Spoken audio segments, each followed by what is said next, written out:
Welcome to the Father Focus podcast. Father Focus. Check. Why are we talking about this? Why does it matter? So shaping your kids into powerful people. Bro, let that brother fly. Check. All right, let's You go. ready? All right, let's go. I was messing.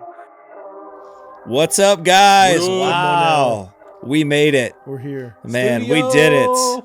We're in it. We're here. Jermaine, sweating it out. You had a fun experience today. It was great. Yeah, what happened? $1,000. Wait, Jermaine, you drove here, I right? drove here. He So drove. I We drove flew. here from Omaha, Nebraska. It's been a many day How many hours? journey. Whew. Or days, I you mean, said. it's been days. So And he took his crew. He goes the minimum speed. That's right. Does he The really? entire No. time. I set my cruise. To what? Anyway. No, to what? We go to 45. we're staying in Oh, Airbnbs gosh. the entire way, which paying a little money for that. Baller. And then we have a nail in one of my tires. So one of my tires has a nail in it. So my wife shows me. I Well, go, you hate shouldn't have that. talked back to your wife, or she I wouldn't have put it in know. there. She wouldn't have shot it with the nail gun. So I go to Discount Tire, and they're like $1,000 basically after tax for two tires.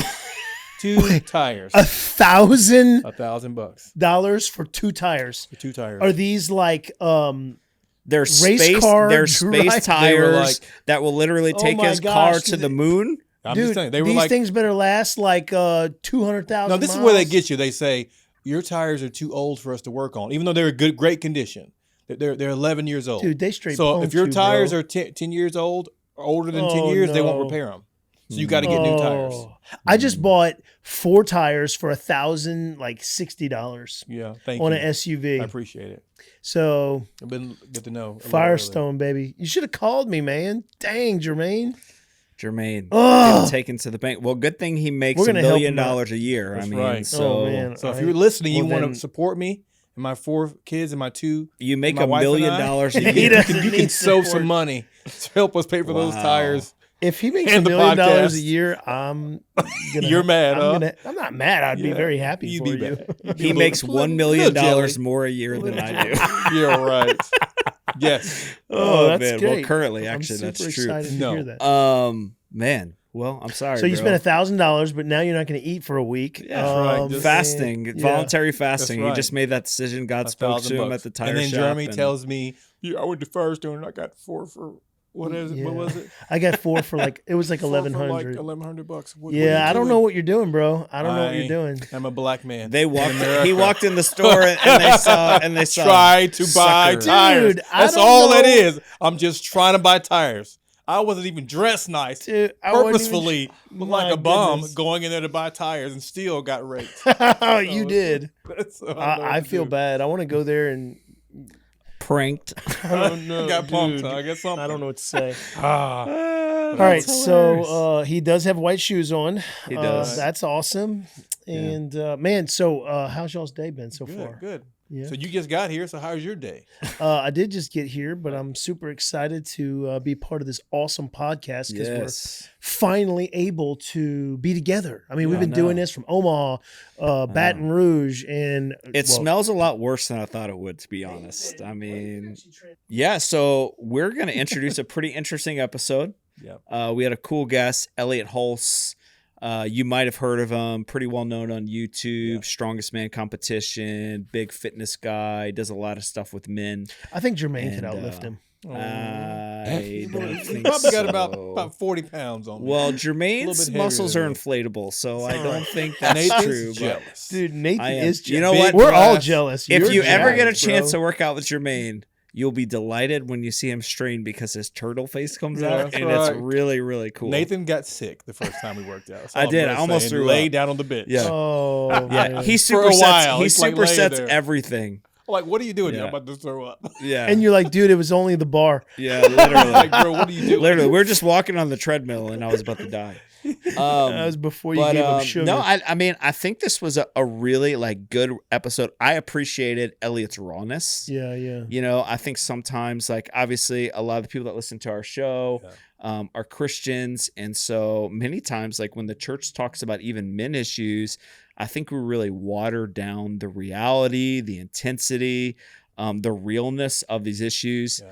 And so I really And appreciated. not to mention, sometimes, and we're all in the church, right? We're leaders. Sometimes, unfortunately, we don't even do a good enough job talking about the issues Right. that are actually at hand. Right. You Yeah. know? Right. So real men feel like they can't relate. So Right. I Right. appreciated kind of the way he approached some things. Obviously, there's some language use and verbiage that might be Like a what? little bit different Yeah. than what you're used to Give hearing. us an example. Where's but- our director, Carlos? He'll say it. Come on. Well, he said beep beep beep beep beep. No, I'm just kidding. Yeah. He did not. Yeah. But I think if you have the right mindset, I think there's a lot of gold in this episode. I don't know what you guys think, Yeah. but I And thought some there of was it may be even challenging for you. You might not agree with everything. Right. Right. Some of it, a lot of it, you might agree with. We'd love to hear your Yeah, feedback yeah. on Yeah. the discussion. Like, Yeah. what did you like? What did you not like? What Right. did you agree with? What did you not agree with? What would you wish he had said, or what would you like to hear more about? Yeah. That might Yeah. even be good. More information on a certain topic. That he I might assure mention. you, after you listen to this episode, you're going to want to do two things. You're going to want to work out, and And you're fight. going to want to go fight. You want to Yes. fight somebody. I kind of want to go fight somebody That's right, right. now, honestly. Big old I drink. don't. My It's Achilles like a- still needs to That's right. be. Yeah. needs some So if you healing. ever want to fight Jeremy, just kick him in the Achilles and you'll win Please right don't. away. Please don't. Energy drink. This podcast is an energy drink. Energy drink. That's a It's good a one. shot. So Sponsored to you. yes, Brought to it you is. by- So grab a Red Bull. Listen to this episode. some I think wings. you will really, really enjoy it. So without further ado, check out this episode with Elliott Hulse. Here we go. What's up, guys? Welcome back to the Father Focus Podcast, Season 2. So excited you guys are hanging out with us. We are in studio That's right. together in I'm thrilled. Orlando. What? So before we jump into content, we got a really special guest today. We're really excited to talk to. Just a few quick reminders. Remember to follow us on social media, like, subscribe on all social media platforms, and we'd love your feedback Hit on the what we're check. doing to That's help right. us. Yes, get involved. So without further ado, man, we have a very special guest with us today. We're very honored to have Elliott Hulse with us today. So what's up, man? So glad you're here. How you doing? Yeah, it's my pleasure. Thank you for inviting me. Yeah, man, absolutely. We're so glad. So tell us who you are. Tell us a little bit about you, maybe for people that aren't familiar with what you do. Kind of give us like a breakdown of who you are as a person, your story, what you're up to. Elliott Hulse, strongman, strength coach, king of making men strong. Started Love it. my strength camp gym, which started out the back of my van in 2006. That's awesome. Training people in the park with trash. Nice. I was a professional strongman at the time too, and started putting my videos on YouTube. This was 2007 when YouTube was that's first a thing. Wow. I was just using it in order to get more clients to come to my warehouse gym in downtown St. Petersburg. Dude, Okay. That's awesome. And apparently people like hearing what I had to say. So by 2013, my channel skyrocketed to over 1.8 million subscribers.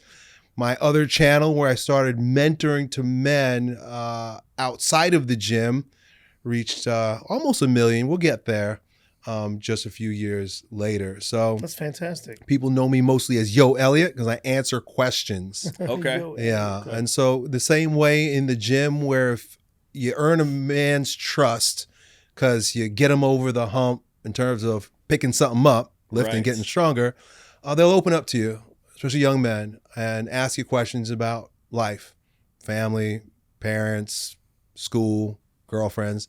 And so the same way I answered those questions for the young men after our workouts when we would fellowship, the questions were coming in on YouTube. So I created a second channel where I'm answering questions to men who are struggling and challenged in life in and outside of the gym. Sweet. That's awesome.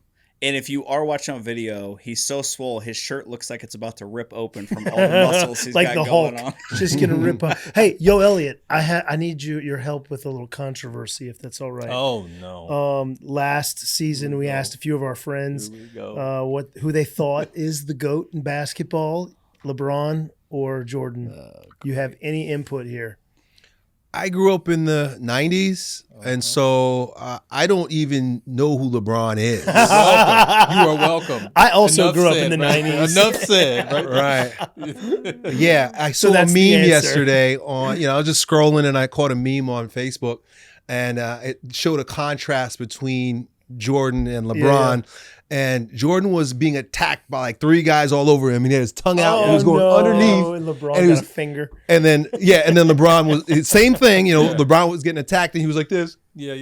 Flailing. All messed up. crying. Yes. So I mean, that kind of like is a depiction of what we see in men today. There was a Come time on, when men were willing Oh, to man. do what was hard and would not complain. And then we got these guys who are crying foul for everything. And so if that's the difference between the two, I got to say MJ's the man. Go with MJ. Okay. Hopefully you've learned. I'll your lesson. You learned your lesson now. Come on, Hopefully you've learned. learned your lesson. He's the I have LeBron not- fan. He's a LeBron fan. I was not a Millennial. fan. It doesn't make sense. Until probably about 3 or 4 years ago, and he has me convinced. He's great. Anyway, Yeah. So Enough we of know that. we know your heart is about traditional masculinity, right? Can you talk to us a little bit about that? What all that entails? Well, the first thing that's required for traditional masculinity is patriarchy. There's got to be a father. And so there is no, see, the difference between, there are many differences, Right. although the world would have you think otherwise. But one of the main differences in developmental psychology between a young lady and a boy is that, well, they both come from a woman. And so there is, of course, the ego split that has to say, well, I'm different than my mom. But then there is a gender split that happens around the age of 4. Freud called it the Oedipal complex. And the boy now has to recognize that not only am I of a different ego, a different person from my mother, but I'm of totally different gender. I'm of a different order of type of person. And if the boy doesn't have a man to mirror, he doesn't have a father, doesn't have a father figure or male mentor, he will be like his mama. And so what we got today is, well, the antithesis to traditional masculinity, which is mama boys, a bunch of fatherless boys who have, they whine and cry and complain and cry foul every 2 minutes, LeBron James. like their mommies would, rather than, having a father that would show them that life is about challenge. Right. Life is about struggling. Life is about leveling up, especially when things are really hard. And so, it's such a broad topic, but it begins with fatherhood. Wow, that's good. That's really good. So, in the midst of this fatherless society, obviously it's a problem. I recently, probably like a lot of people, started getting really intrigued by guys like Joe Rogan, Jordan Peterson, Jocko, and it seems like a lot of young guys are following them. I heard Jordan Peterson, he said something like 85% of his viewers from YouTube are all young men, I think under 30 years old. And it might have been even higher than that. I think it maybe like 93%. I mean, it's a staggering numbers. What is it that you think that some of these young guys are looking for? Like, why are people flocking to someone like Joe Rogan, who's a straight shooter, obviously? Same thing with Jocko. I mean, he's got a man who's built on discipline and hard work, aggression. And then Jordan Peterson, obviously, also aggressive, but very thoughtful, in his approach. What are your thoughts? And like, why are so many people flooding those avenues of YouTube? Is it because they don't have somebody in the home to look at? Or what would you say about that? Men look up. The order of man is hierarchy, is vertical, as opposed to women who are egalitarian. They look to each other. That's why women never speak up or want to be standing out, or in many instances, they just want to be friendly. Keep things the same. It's their nature. But for a man to know himself, he has to go like this. And he has to have something to aspire to. He has to have something better than him. Whether he wants to admit it or not, he has to look towards a mentor, a father figure. Otherwise, he'll never know himself. So, where my mom used to say, where God closes a door, he opens a window. So we live in a world where maybe there aren't very many fathers. And if there is a father, there are many times he's a Homer Simpson type father. Yeah. And the father has been defamed to such a great degree that even if you do have a strong father, there's resentment towards him because he may be labeled as toxic. So boys today look anywhere except to their fathers for that upward mobile mirroring, that inspiration. Right. Plus, it's always a lot easier to take advice from someone who's not telling it to you. And so because a lot of boys, even the boys that are watching them are mama's boys, it's very hard to receive actual hard feedback to your face. And so if you get it from a screen that you could turn off at any moment, it's a lot easier to take that advice. Yeah. So we got today is, and I say this in the most congenial way, but a bunch of pseudo fathers, which are guys that are easy to listen to because they make me feel what I need to feel in order to get a sense that I'm a man. But again, it's a pseudo father because you can turn off the screen whenever you want. My son has to deal with me when I wake him up in the morning, every day. right? And at night and all day long when I walk past. I remember being a kid growing up, my dad was tough. And we would sit in the living room just watching TV, and he would have to cross through the living room in order to get outside to do his work. He was always working. Anytime he just walked through there and we're watching TV, walk past the TV, we'd all be like, because here comes dad. You feel your father. When you got a strong father, there's something in the book Iron John, which is a book written about men. Robert Bly says that there's a spiritual food that passes from a father to a boy when they're in close proximity. So I'm not knocking I'm not knocking the situation at all, right? A door is not a window. A window is not a door, right? If a guy closes a door, well, the window is good enough. Maybe something can get in. Yeah. But that's what we're experiencing with even the likes of myself, where we're offering some safe, distant image of what a father Another thing Robert Bly says in Iron John is you have to make room in the house for the king, meaning you have to be able to receive into your heart the father. Yeah. Because you could have a father. Like I didn't receive my father into my heart because I was told by the world that the kind of guy that my dad wasn't a nice guy. I grew up and realized, because he's an actual alpha male. But if you're watching from a distance, you don't have to make room in your heart. If Joe Rogan says something that you don't like, well, you can unsubscribe. Right. But a real dad, you might not like what I have to say, but you're going to deal with me every day. Right. That passes something different into the heart of a boy. So it's more covenantal. It's like, man, we're in an actual relationship, which obviously I think what you were saying is that, man, there is a place for that, for YouTube, even your own channels that you're doing. There's a place for that, but it is better to have the man in the home. Oh, yeah, 100%. Plus, I'm not sure any of those guys are actually fathers except Jordan Peterson, and his daughter's a feminist. So they're just dudes. Yeah, they're just dudes. Wow. Yeah. So obviously fatherlessness is a huge issue, right? Probably a lot of the guys you speak to and deal with. It is the issue of our time. It's the biggest issue. Right. We are in the shithole that we're in because the father has been defamed. And I don't blame just men. I blame the entire system. This is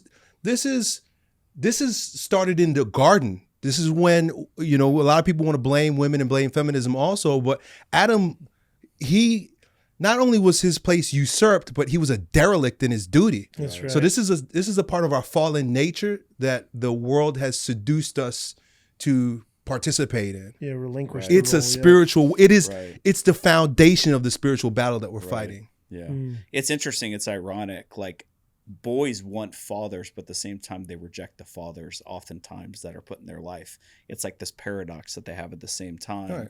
And I'm sure you deal with this a lot, but I think there's so many guys that are struggling with similar issues. You probably talk to a lot of guys. You answer a lot of questions, right, through your channels. What would you say are some of the common issues that you find that guys are dealing with under 30 right now? And like, what are some of the solutions to some of those major issues? Like maybe take 2 or 3 that you find are pretty common that guys deal with. Biggest number one issue is sexual sin, both in the form of pornography, which is the one that is most ever present and available. It's the one that they're waking up to the reality that it's destroying my brain, it's destroying my heart, it's destroying my ability to have normal relationships with women. Pornography is from hell. Yeah. Pornography is number one, but one that falls right behind it, a close second that most people aren't willing to look at, is fornication. And fornication is a byproduct of contraception. When men seek women out for their own pleasure, as someone that can give me something, then they put that person on the pedestal. So women are walking around today with all the power because basically they're drug dealers. Wow. And all these guys are looking for a hit. And so what that does is it topples the natural order where man is to be the leader. Now the woman becomes the leader. The foundation of feminism is contraception. And until we stop blowing sterile loads in plastic bags and chasing these girls who are on pills, we're going to be stuck. Yeah. And that's part of the reason why all this pornography takes over, because these guys are thinking that women owe them something because they're having sterile sex. Right. So it's the sexual sin that has caused the situation that we're in. Right. All started, of course, in the garden, but you could pinpoint historically to about the 1960s and the so-called sexual revolution. Yeah. Wow. Yeah. Kinsey and that whole movement that happens. Yeah, absolutely. And I think there's a cycle of shame that happens in men. The longer they're bound up by those things, they lose their courage as men to actually fight for a good woman. They look for what's cheap and what's easy, what's easily accessible. I mean, we're all youth pastors for a long time, so we dealt with these issues. Kids calling us at 2 a.m. in the morning, sobbing because they've been addicted to porn for years. Nobody knows about it. They don't know how to get free. I mean, it's a challenge we face with men across the board. So what do you tell men that are struggling with this issue? Because I would say it's probably the predominant issue that we deal with is sexual sin in some way. They might not call it sin. They might call it a mistake or messed up, but we know what it is. Right. It's bondage that they can't get free from. So what do you tell them? Some people actually don't even think it's a problem. Right. They're like, they celebrate this is a normative thing for young men. Right. Men are animals. Right. This is what we're created to do. We're monkeys, and so we got to jerk off like the bonobos do. Right. Doesn't make any sense. But what that does is, of course, it ties us to our most base instinct. It's like a dog does that. My dog wants to hump the couch, right? It's like we have faith in reason. We're the image of God. We're much higher than the monkey and the dog, but yet your life is ruled by what's between your legs. Yep. It's the basement of the human race at its finest. So you talked about this. I listened to one of your episodes on Vice, right? You talked about some of your struggles that you had with marijuana in a season of your life. Like, what is the solution that you give to men that are struggling with these things? They could be single, they could be married. Like, what do you say? Hey, if you want to get free from this cycle of sexual sin, bondage, you actually want to get control and freedom over your life, what do they do? First thing you got to do is be honest. Yeah. The first thing you got to do is be objective. You got to look at yourself and see yourself as you really are. We live in this world where what you feel is the truth. We have a movement now called pride, where no matter what you want to do with yourself, no matter how degenerate it is, you should be proud of yourself. You're a snowflake, right? And so that's a darkening of the intellect. That's completely antithesis to the nobility of man. But the only way you're going to get back to nobility is looking at yourself as a sinner. And the world don't want to hear that, because you want to hear that you're a snowflake, that you're special and you could do no wrong, and that it's totally subjective. And just because you say it's a sin, it's not a sin. So everything is a wash in feelings. But man, in particular, men are objective. We don't live by feelings. Right. And so number one, if you're jerking off for good feelings or chasing girls so you can blow your load, you're ruled by your feelings. You're acting like a girl. You're acting like a female. And so that right in itself should give you a sense of shame. Shame is a good thing if it causes you to change. Yeah. There's another thing in this world. They want to tell you, oh, you shouldn't feel any shame or guilt. Anybody who tells you to feel shame or guilty is a bad person. Oh, yeah? Well, then why don't you just do the opposite, which is pride? And that's what they're pumping. And if the media is pumping it, you know that it's wrong. So the first thing is you got to recognize your fallen state. Yeah. You suck. You're a sinner and you need the Father. Yeah. So, I mean, you don't need the Father until you know that you need the Father. Right. So I can't talk to you about God and I can't talk to you about Jesus Christ until you recognize I'm a sinner. Right. I am not special. I am not amazing. My feelings don't matter. There's no reason to have pride. That's a wake-up call. That's something that needs to be slapped into most boys, but they've been raised by their mamas and their dad wouldn't say a damn thing because mama would probably slap him. So recognize the truth that you're a fallen man and you need help. Yeah. That requires humility. But The beautiful thing is, but it's also a challenge. As hard as it is to overcome that pride and to recognize your state as a sinner, is as hard as to have the humility to say, number one, I need help. And I need help from the Father. Yep. Because we live in an anti-father world. The world hates the Father, hates fathers, and hates the Father. So you could turn on any rap song, you hear about how my dad was no good. You turn on any TV show and you see a dumb dad sitting on the couch. You watch any movie and the dad is either a tyrant or an idiot. There's no image it pumped into the brains, the soft brains of our culture, who's literally ruled by media of a strong, Good man. Yeah. good father. Right. We don't know what that looks like. So if you can't see that, that's the other thing about being hierarchical as a man. God comes to men. He comes to mankind, but he comes to men. He came to Abraham, and went down the line.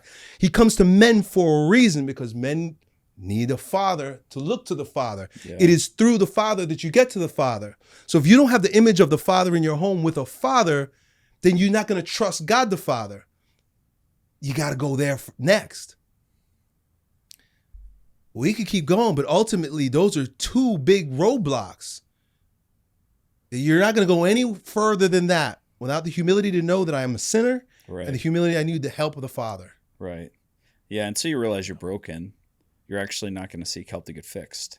And I think that's a part of the issue. Fortunately, we have a God who reveals what righteousness is, but then also gives us the grace and the ability to live above what's humanly possible through the power of God. So I think if you're even a man out here and you're listening to this and you're like, that's me, I've been struggling with this my whole life, there is a reality that you can overcome this, not in your own strength or own ability, but through humility and dependence on God. Like I think of the story of the prodigal son. He was living in sin until he was in the pig pens, in the dirt, with nothing, did he realize and remember what was missing. That was at the Father's house, and he went back home. And so I think that's what you're saying, is like you got to realize where you are in the middle of the mud, and you need to get up and you need to go back to your Father's house. Amen. Like that's a powerful thing. That's a powerful thing. I mean, that's the start of it right there, brother. It is. But do you feel like a lot of men listening, even or those out there, that this whole, you mentioned shame being a good thing, guilt being a good thing. It is a good thing, right?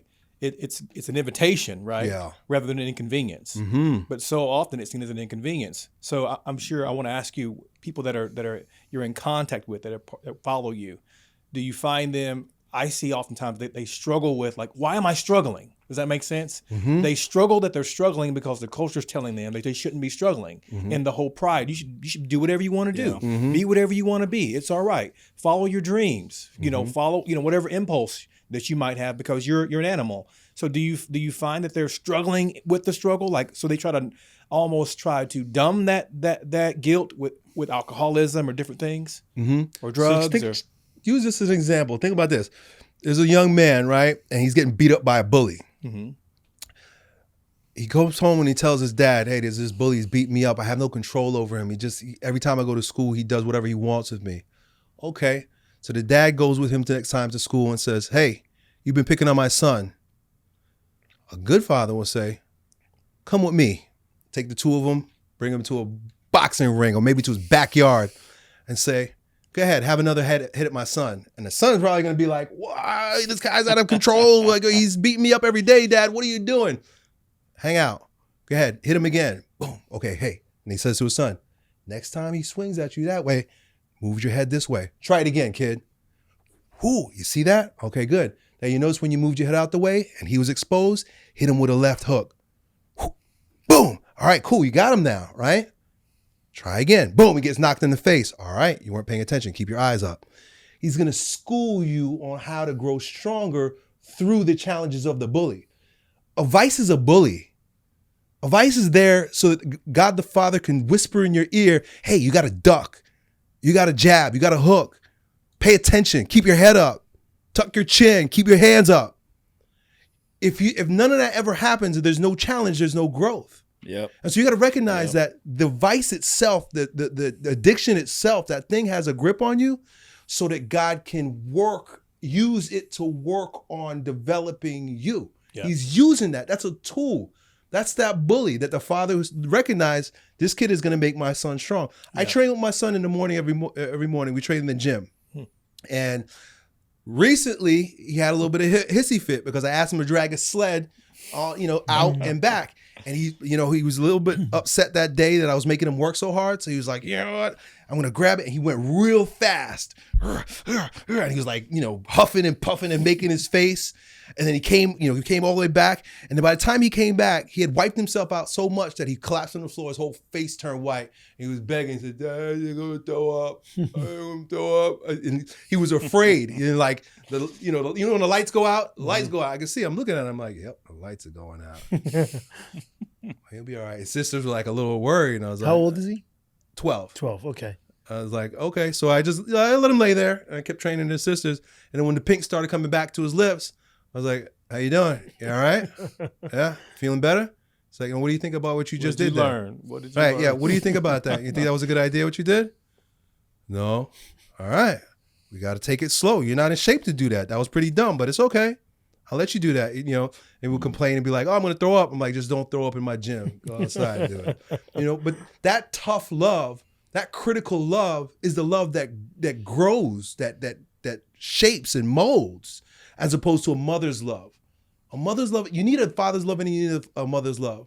Father's love is going to let you get beat up. He's going to let you get hurt a little bit. Why? So he could teach you a lesson. I saw a video I was scrolling the other day on Instagram, and it was a boy sitting between his mom and his dad.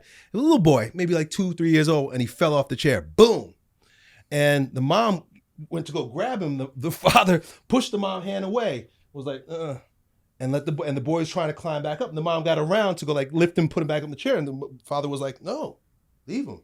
The boy climbed right up, got back in the seat. And the father said, okay, good.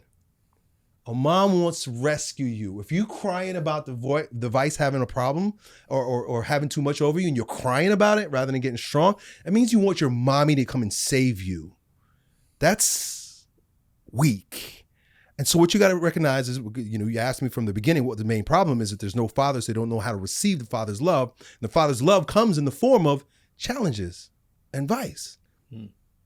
Anyway, that was my little rant on that. That's good. So I heard it said this way, that, temptation and trial. The temptation is going to lead you away from Christ. A trial is going to lead you to Christ, to Jesus. So you're saying this is an opportunity that God has afforded us to draw nearer to him, to overcome something versus... And I've also had the thought before, even with my kids are learning how to ride bikes, the mom's love and the dad's love. The mom's love is going to be there to you fall and they wreck and they scrape their knee up and they're crying. They run to mama. Mama's going to bandage them up. Yeah. She's going to hold them, right? She's going to clean up their wounds.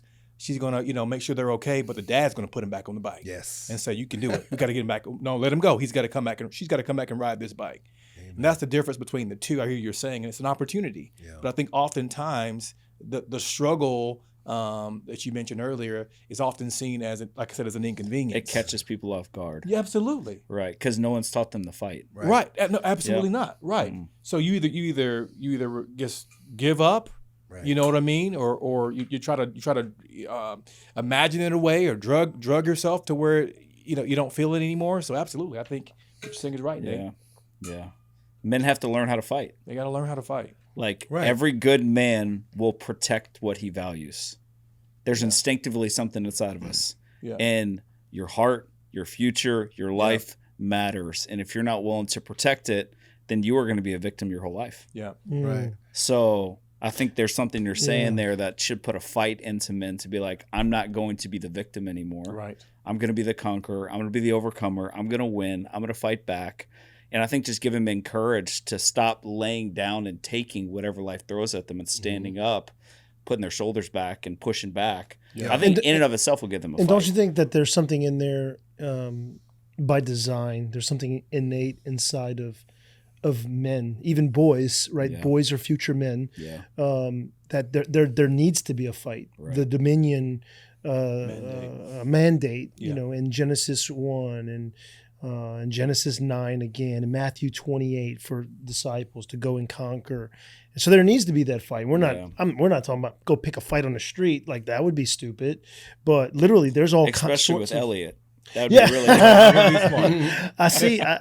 I probably Yeah. couldn't beat him in arm Yeah. wrestling. Yeah, so probably not. But won't do yo, that. if you think about like in the 1950s, before we lived in a matriarchy and it was mommy state and everything that everything that we do is based off of mama's thought, boys would fight, Yeah. and Right. like they would let them fight. Right. Right, like schoolyard Yeah. fight. Hey, they gotta duke it out. But even like you said, don't be a victim. Most dads, even if they agree with everything that we're saying right now, are victims of the mommy state. Because if you got the two boys that are gonna fight, the default now is, oh, they shouldn't fight, Right. or tell tell somebody else that's gonna come and save them. Where in the past it was like, oh no, this is a great opportunity. Let the boys duke it out. They should fight.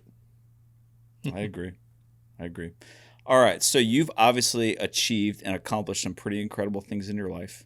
I think every man desires to conquer life, excel, at the end of their life, leave some type of mark, a legacy, something. What do you find are the characteristics of men that succeed in life? Well, I can speak for myself first by saying the grace of God is everything. Yeah. I don't take credit for anything. I don't know what I'm doing half the time. I don't know what's about to come out of my mouth if you can't tell. I'm just flying. And sometimes it's the Holy Spirit just carrying me. And I look back at my life and I'm like, man, things worked out really well and I had no hand in it. I don't know, like I married my high school girlfriend. I was just a little teenager trying to get some, what? Yeah, that's all I was. I was like, oh, I think I'm gonna get some. And next thing you know, like I have the most amazing wife and 4 children 40 years later. Or I'm not that old, but yeah, like 35 years later. I was 14 years old. And so people ask me, like, they'll be like, how is it that you have such an amazing marriage? And then how did you choose your wife? I'm like, dude, it has nothing to do with me. It was 100% the grace of God. I didn't even know what her character was. I didn't know her, Yeah. right? I was lucky that she turned out the way that she did. And of course, that's part of the reason why we probably stay together. People will look at YouTube and they'll be like, oh, how is it that you got 1 million subscribers and so many people followed you? Bro, I didn't know what I was doing. I didn't grow up with YouTube and say, I'm going to create a plan to become a YouTuber. It literally was a thing that fell out of the sky and I just turned on the camera and started talking. People thought I like strategized that or like I had a plan. Like, dude, that was an accident, if you want to call it that. I call it the grace of God. Man, I look at so many aspects of my life and my mom says that God takes care of fools and babies and I'm not a baby. And so as far as I'm concerned, I didn't cultivate anything. Even my courage and my commitment and my discipline, these various things, I didn't cultivate these. These came to me because my dad's that way, right? That's another one too. Like I could pinpoint all kinds of virtues and say, oh, I did this. But it's like, no, I mirrored this. Like this was my dad. When I'm being the way I'm being, it's because I was taught that and I didn't choose my dad. Yeah. You see what I'm saying? Right. So I don't know, there's successful guys in all different walks of life and I hear them talking about what they did, but a lot of times I don't think they even knew what they did. I think God has the upper hand in every aspect of our lives. Even if your life isn't worldly successful, there's God's doing something with you and he's got a plan for you. And it may not measure up to what the world says is great or right, but there's definitely grace involved and there's a plan for your life. And if you just open up and you allow him to carry you, you're going to be all right. So you surrendered. Surrender. You let go. You let God take control. You followed his voice. And that's kind of how you got where you were. You could say that. Yeah. But even that, I don't know if I'm surrendering or I'm just lazy. You know what I'm saying? Right? Like surrender, because surrender, it takes a lot of strength in surrender. It does. Right? But also surrender means letting go. Right. And sometimes I burn myself out so much that I have no choice but to let go. So it's not like I chose that. I just got beat up. But at least you still surrender. Some people get beat up and they don't. Right. Yeah. At some point. That's why I was talking that whole sin talk before, because I had to realize, like, man, I'm dumb.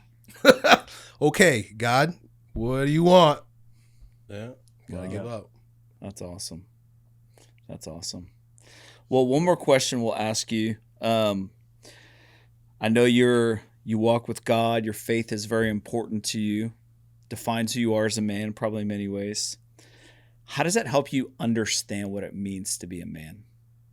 Like your relationship with God, who he is as a father to you, friend, however you describe that. How does that help you understand what it means to be a man? Because there's potentially men listening who don't have faith, don't have a relationship with God, but look at you and say, man, I respect so many things about Elliott and who he is as a person. How has that relationship with God changed the way that you see what it means to be a man? There's so much there, right? But if you just look at the roots of the word father and mother, pater and matter, right? Like the word father, pater in Latin comes from where we also get the word pattern, right? And like, so pattern's not the thing, right? Yeah. If you look at a blueprint of something, you have the plan for it, but it's not the actual thing. You have to have faith and hard work for it to materialize, to become matter. And, you know, we live in such a mommy-centered world that unless it gives me material set of gratification or material pleasure, or I can actually, even like, you know, scientism, where it's like, unless I can touch it, smell it, taste it, and right, it doesn't exist. That's all mommy mindset stuff because it's rooted in worshiping matter.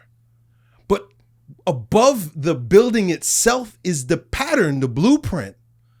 And so to be a man that seeks the Father, you are curious about the pattern in life. Like, what is my calling? What is right and wrong? Where are the boundaries supposed to be laid? Yeah. Where were the lines drawn so that what's supposed to unfold in the materializing of something comes out right? Yeah. And so that's a very masculine way of thinking. It requires courage. It requires faith. Wow. That's awesome. The intangible, obviously God's a spirit. Right. So if you only understand the metaphysical world, then you're obviously going to miss the whole reality that God is someone that we know spirit to spirit. And so I think that's huge. Like, understand that blueprint. Scripture Even obviously with, helps us. Like, as, you know, material beings, you know your mother. Like, there's no maternity tests, really. You don't go on Maury Povich and wonder, is she my mother? There's the father, which requires faith. Like, you know, when a man blows his load, what do they say? It gives his essence. Yeah. And so a man is essence. And so that even requires faith, right? To be a father and to have a father, an earthly father, is a faithful thing. Like, I look at my dad and like, well, there's some similarities there, but I have faith that he's my dad and I'm going to listen to what he says. Right. With my mom, it's like I'm clothed in her flesh. Yeah. Like there's a connection there that doesn't require much assent. Right, you know it. Right. That's awesome. Yeah. That's awesome. It's easy to be a mama's boy. It's tough to love the father. Yeah. But it's what we're called to do. Yeah, man. What we're created to do. I don't know about you guys, but I think my big Yeah. takeaway from this episode, I think that fight thing is like hitting me really hard. Like, I feel like that's something men really need to reclaim, the courage to get in the fight and not quit. And so I think if you're listening to this podcast, you need to get your fight back. Like, you need to understand the courage required to be who you were created to be. And it's not you laying down and hoping things happen. It's getting up and actually putting in the work, leaning in and doing something. And that's obviously by the grace of God. But at the same time, like, there's a part you play in that. Yeah, I don't know what you absolutely. took away from you guys, but I think that was that's a great. big one for me. So Elliott, dude, thank you so much for being here, man. I thought this was Yes. awesome. That was We fun. really appreciate you. Yeah, no problem, man. Being here. And thank you guys for listening to this podcast. This season is all about manhood, and we're really going to equip and challenge you as a man to be who you're created to be. And so I hope this encouraged you guys. Remember, like, subscribe, follow us on all social media platforms. And then, Elliott, real quick, how can they connect with you? ELLIOTTHULSE. That's my name. That's who I am. You'll find me on YouTube or Google my name. Check them out. Appreciate you guys. We'll talk to you soon. Peace. Peace.